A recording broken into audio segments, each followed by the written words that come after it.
You're tuned in to the Binge It Babe podcast with your host, me, Candace Estelle. All right, babes, let's get binging. Hey, hi, hello, and how are you, babes? Today we're going to be talking about Halloweentown, which is a series that I have as an alternate if you don't want to support or watch or have anything to do with the Harry Potter series, which is on October 5th. October 5th.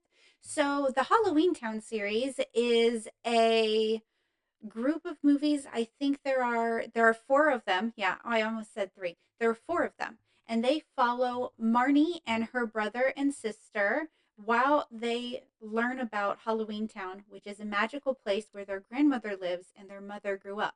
Now, their mother fell in love with a mortal man and had children with him. Sadly, he has passed away, and that is Marnie's father and her brother and sister's father. And that is why Marnie's mother chooses to live in the mortal realm instead of in Halloweentown. And she kind of grew up, I guess, getting to do whatever she wanted and living whatever kind of life she wanted. So once she grows up and has her own children, she doesn't want to have anything to do with magic. She ignores the fact that she's a Cromwell witch, and she lives in the mortal realm without magic and without telling her children that they also have magic, which is a little bit stressful because she completely denies all things Halloween entirely. And Marnie really loves Halloween. So Marnie's grandmother, who's played by the beautiful Debbie Reynolds, shows up on Halloween because that's when the portal opens and she's able to take the bus from Halloweentown to the mortal realm. And she's telling Marnie like these stories in the first Halloweentown where she's talking about, here's a story about Halloweentown, not telling Marnie that it's real, but not telling her that it's not real, just kind of giving her the information, which is a little bit frustrating to her mom, Gwen, because Gwen, like I said, does not want her children to know about or do magic, which is always so annoying when that's the trope because it's like, come on, mom, let me be cool, Like, let me have special powers. Let it be. But she doesn't. And then Marnie is kind of like snooping on her mom and her grandmother having an argument. And she sees her grandmother turn some fried chicken into a live chicken again. And she's like, what? And that's when Marnie starts to put together, oh, this book that my grandmother just read me and my little sister Sophie, real. And witches are real and magic is real and what is going on. And so she follows her grandmother out after she tells her brother Dylan, she's like, hey, all of this. And he's like, that's not true. I'm too analytical, blah, blah, blah, blah. He's kind of annoying, but he is just he's a 13-year-old or an 11-year-old little brother. So that's how he is. And he's like, that's not true. And she's like, well, let's go. Let's go follow grandma and find out. And so they follow Grandma Cromwell, and she gets onto a bus at a bus stop that doesn't actually exist normally. And they sneak on as well. And what they don't see is that little Sophie sneaks on behind them because she eavesdropped on their conversation. So now all of the children are on a bus on their way to Halloweentown. And when they get off, they meet like Benny the skeleton, which is really adorable. And they meet a whole bunch of other characters before they make it to their grandmother's, who's like, oh my gosh, what are you doing here? And then she should take them right back home, but time works a little differently. And she's dealing with this weird normalness that keeps hitting the town, where people are magical creatures, but all of a sudden they're becoming human almost. And so she is trying to solve that, and Marnie wants to help. And the big deal is that Marnie is now on her 13th Halloween. So this is where she needs to start learning and using her magic, or it might just go away.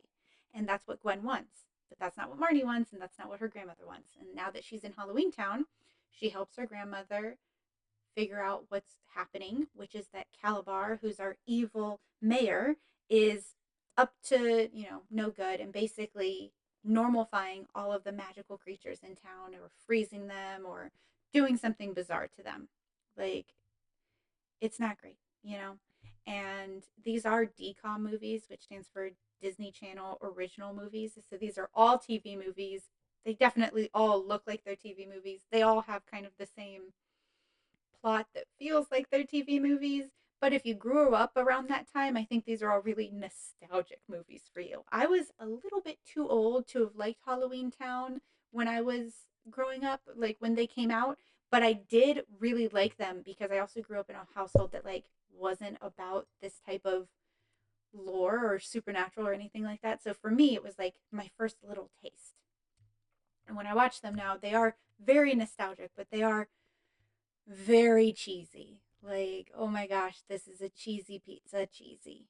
So the first one, we're fighting Calabar. And then in the second one, we're fighting Calabar's son, which is ridiculous. And I love that Marnie, who's played by Kimberly J. Brown, who was like a decom princess when I was growing up because she did the Halloween towns and she did like Quince and she was just everywhere and I loved it.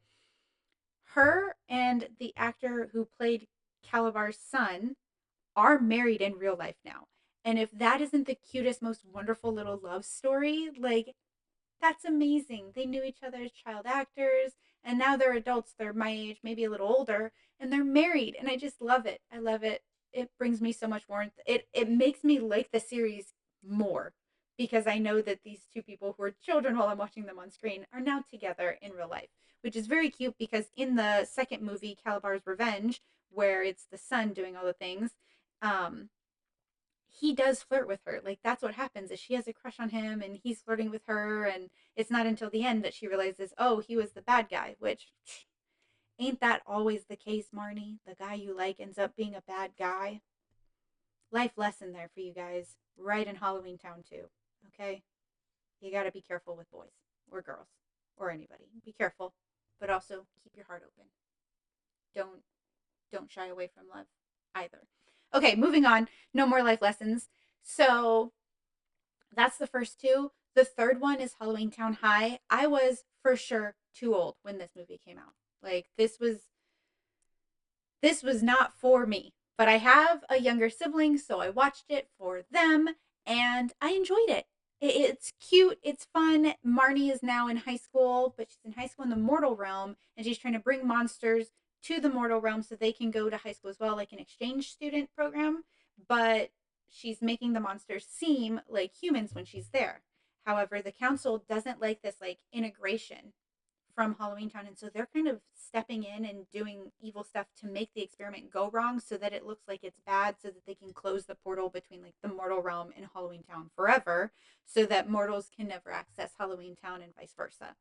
It's an interesting way to show segregation and how dangerous and bad that is, obviously, because this is a child's movie.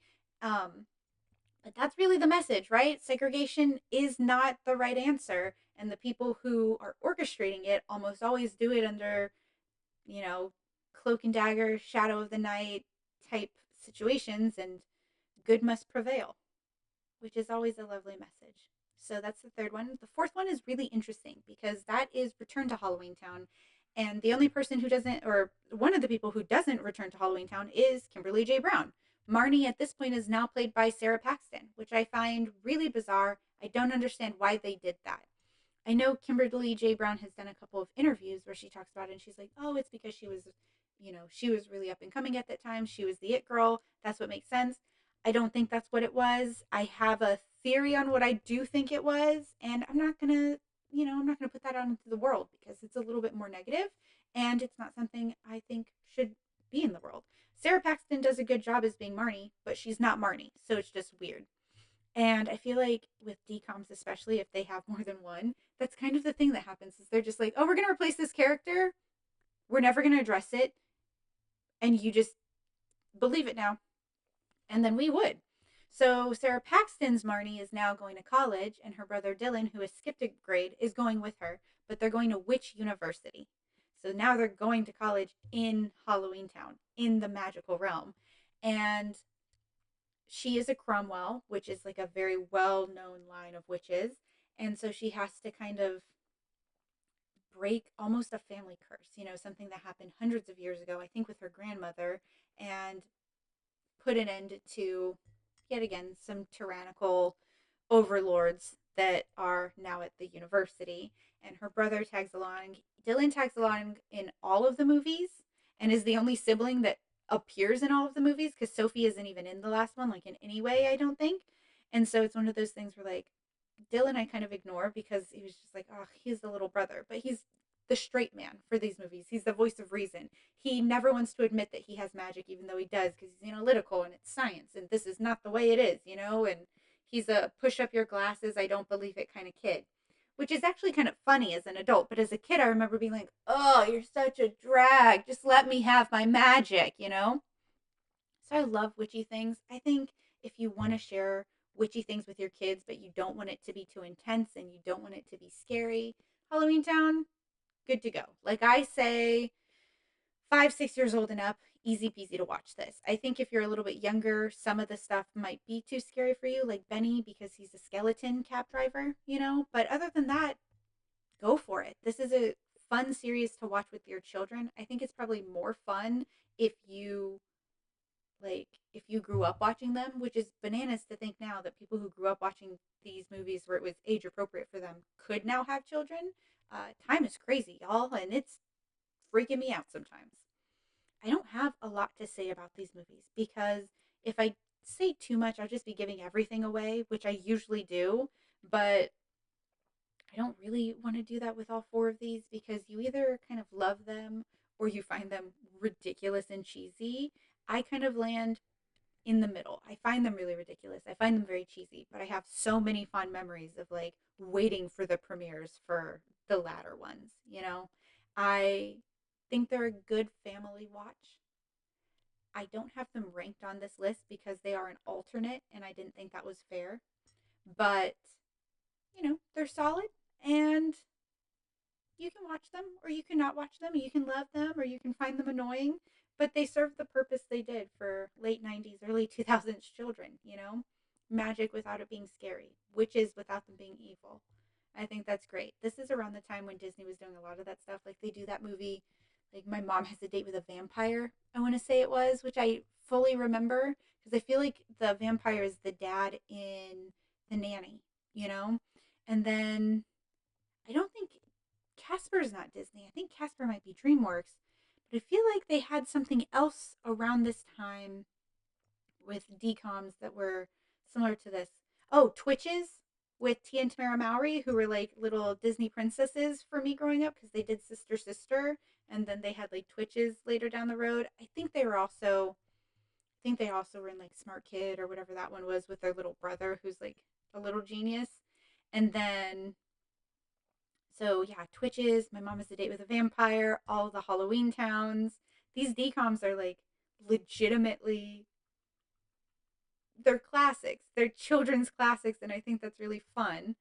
I feel like I'm missing one. You know what DCOM I really loved that I feel like no one really remembers, and I thought I dreamed it at one point because I could not find anything about it. This is pre like cell phones, wiki stuff like that. It was like I saw it as a kid, and then I couldn't really remember it, but I could enough to have that curiosity. My 13th year, the one where the boy turns into a mermaid when he turns 13. I know that's not necessarily Halloween, but it's very fantastical.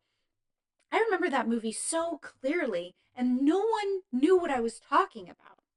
No one knew what I was talking about. Do you know what I'm talking about? My 13th year or the 13th year? It's a boy. He turns into a mermaid. His mom's a mermaid. He has like a fin. I wanted that to happen so bad. So bad. I remember being like at 13, like so many doors are opening up for me as a child. I might go, you know, to Hogwarts or something or I might turn into a mermaid. 13, I could go to Halloweentown. Like I had options. And I got to be honest with you, none of them really presented themselves to me. And that's kind of frustrating. So if you've got children and they're waiting for the magic to come to them, I say remind them that you can bring magic into your life however you choose. If it's putting up your Halloween decorations whenever you want, or dressing up, or having, practices that make you feel a little bit more magical or whimsical or witchy or however you want to be, you choose to bring that into your life and what it means to you. I grew up with all of that stuff meaning really evil, dark things, and it just never made sense to me. So it's not how I choose to live now, right? So, yeah, DComs. My gosh. I probably could do a whole episode on DComs. I mean, I for sure could, because technically I'm doing one now, but like one where I even am like, you remember Smart House? Where the house was smart? What else was there? Obviously, the High School Musicals. I was definitely too old for those when they actually came out, but Ugh, I've seen High School Musical so many times, and like I apologize, Zac Efron, for sounding like I'm not interested, and I apologize, Ashley Tisdale or Vanessa Hudgens or whoever else is in those movies. Corbin Blue, I remember being another name that just was constant in my freaking house. But I have a little sister, and the little sister loved High School Musical, and I loathed it, mostly for that reason. It was always on. I feel like it was always on. That and Hannah Montana was always on. And we shared a room for a bit of that time. And I'm older than her, So it was like, oh my gosh, it was too much. It was too much. I can't with the High School Musicals. And now they keep making them. And I'm an adult. And I'm like, stop it. Stop it. Okay. I've seen High School Musical too much. And then she had the poster and she had a Hannah Montana like guitar and she can't play the guitar, but she tried. And I just had to be like, it's fun. It's fun being an older sibling. I bet it feels a lot like when you're a parent, though, where your kid is like doing this new stuff and it's not good, but you don't want to discourage it because it could turn into them being artistic or whatever, their passion. But you're just like, oh my God, if I have to listen to a High School Musical song one more time. High School Musical was such a thing. And then like the second one came out. Now it's like a show that's a musical that's a show. I don't even know what that one's called. It's something like that, like the musical, because like an infinite high school loop. And so yeah, that's Halloweentown. Don't get me started on all the DComs. Does anyone remember my 13th year? Has anyone seen it since? Right? Or what about like Luck of the Irish? Oh my gosh, I need to leave. I need to leave this episode. I'm gonna get so distracted. And I already told you all about Halloweentown. Very easy to sum it up when they're children's movies or shows.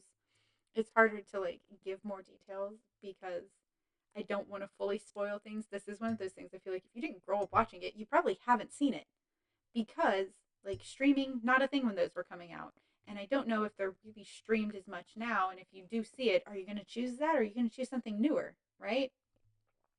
If you have a kid and you haven't seen Halloweentown, watch it with them. If you watched it when you were younger, watch it again. Realize how much your tastes have changed. Maybe they haven't that much. Maybe you still find them really enjoyable. No matter what, they will be nostalgic. And all hail Kimberly J. Brown, our late 90s decom queen. Bye, babes.